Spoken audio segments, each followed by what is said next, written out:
Assalamualaikum student, how are you? I hope you will be fine. तो student आज का जो हमारा टॉपिक है वो है 9th क्लास बायोलॉजी के चैप्टर नंबर 4 का लेक्चर नंबर 1, जिसका नेम है introduction to cell cycle. Cell cycle है क्या?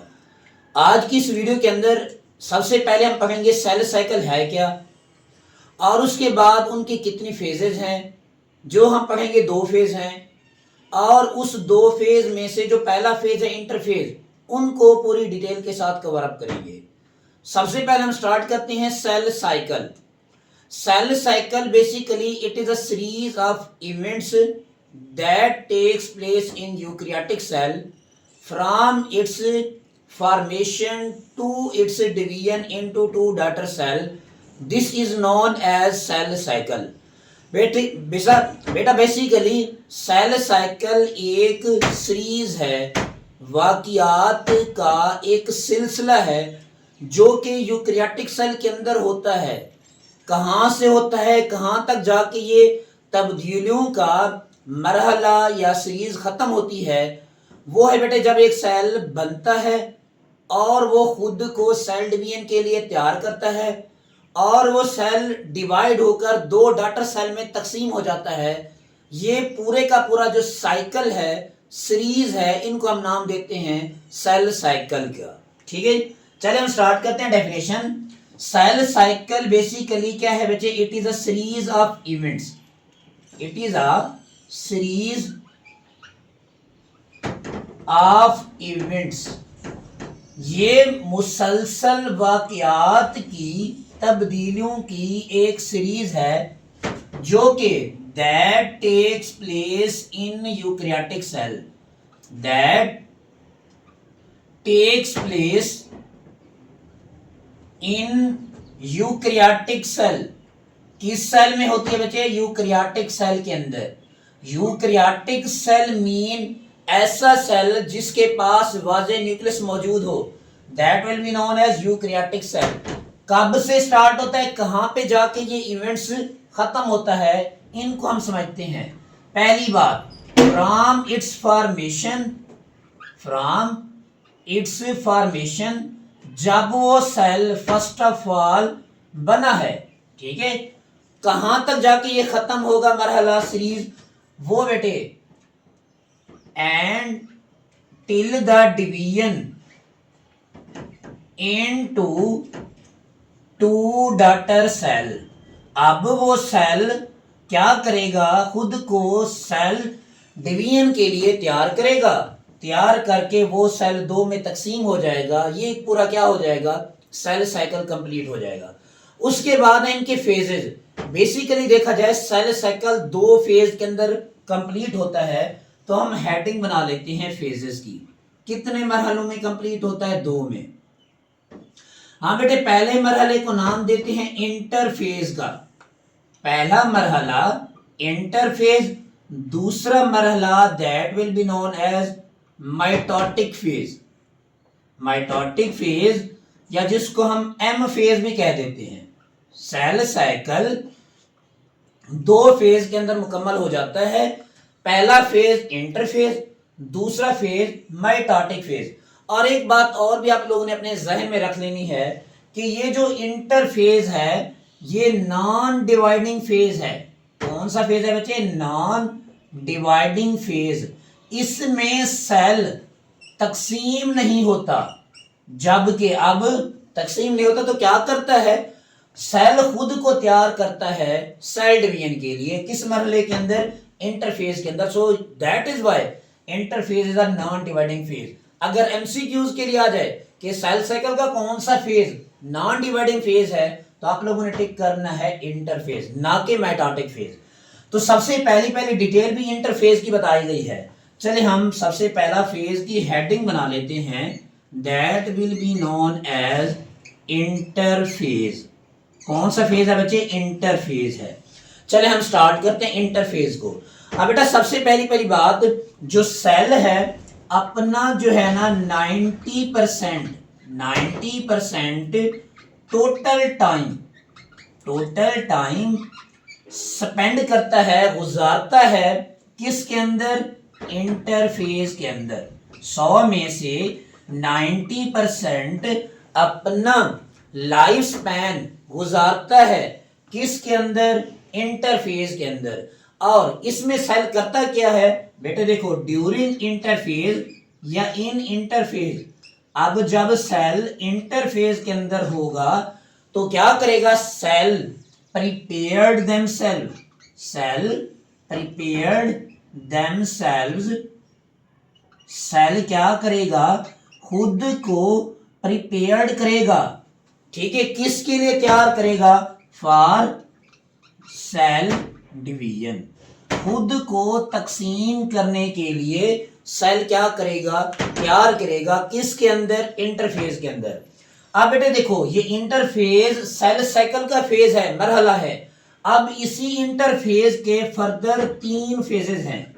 ये जो इंटरफेज मैंने बताया है इसके बेसिकली कितने फेजेस हैं, 3। वो कौन कौन से हैं उनको जरा नोट करना है। बेटे देखो जरा, पहला इनका जो फेज है उसको हम नाम देते हैं G1 फेज। क्या नाम देते हैं इसको, G1 फेज या गैप फर्स्ट फेज।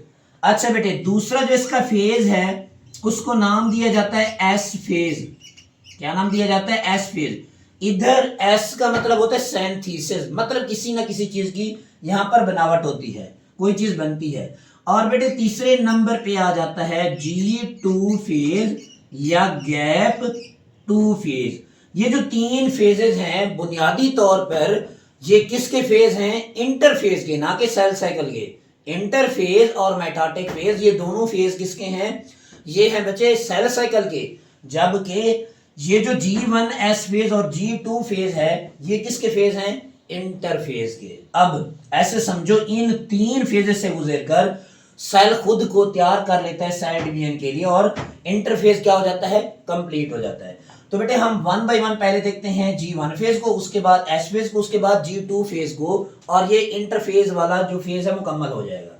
चलो जी हम हेडिंग बना लेते हैं। सबसे पहला फेज है इंटरफेज का, जिसको नाम क्या देते हैं, G1 फेज।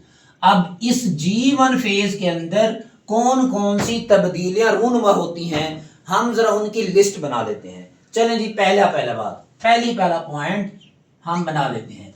बेटे ड्यूरिंग G1 फेज, गैप पहले फेज के अंदर, इंटरफेज का जो पहला फेज है इसमें सेल क्या करता है, cell grow in size, cell grow in size. अब जो सेल है वो नशोनुमा करता है, साइज में इंक्रीज होता है। इसी तरह दूसरी बात, सेल मेक अ प्रोटीन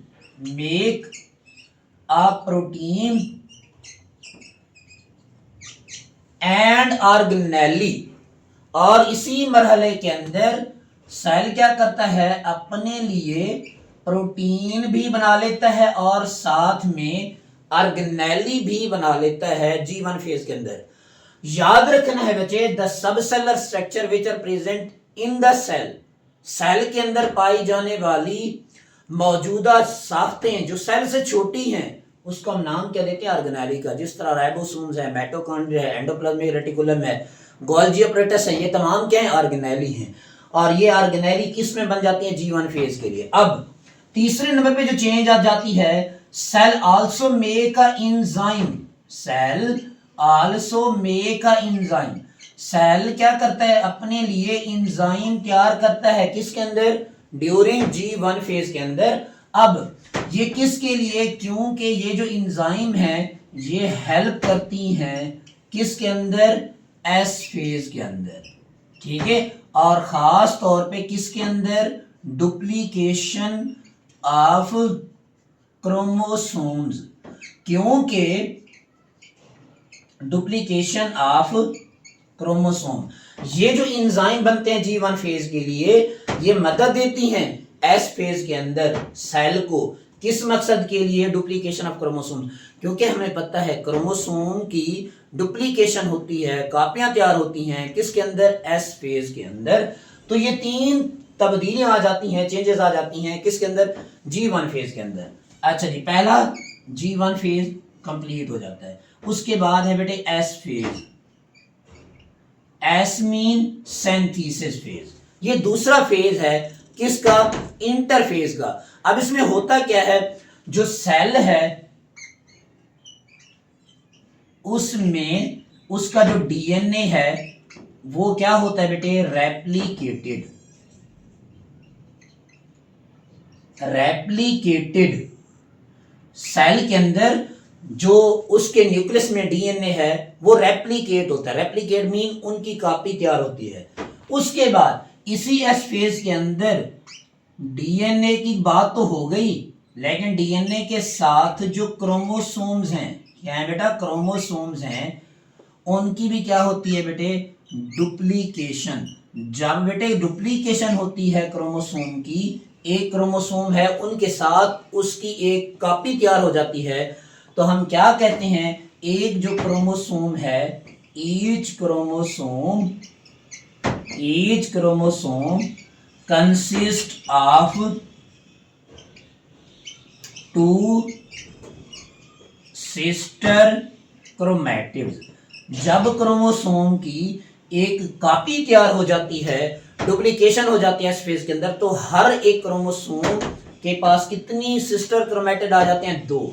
अब देखो ऐसे समझो, पहले क्रोमोसोम था यूं, ठीक है, किसके अंदर? वो था G1 फेज के अंदर। जब इसकी एक और कॉपी तैयार हो गई, ये देखो, अब ये जो 2 हैं ये 2 सिस्टर क्रोमैटिड्स हैं।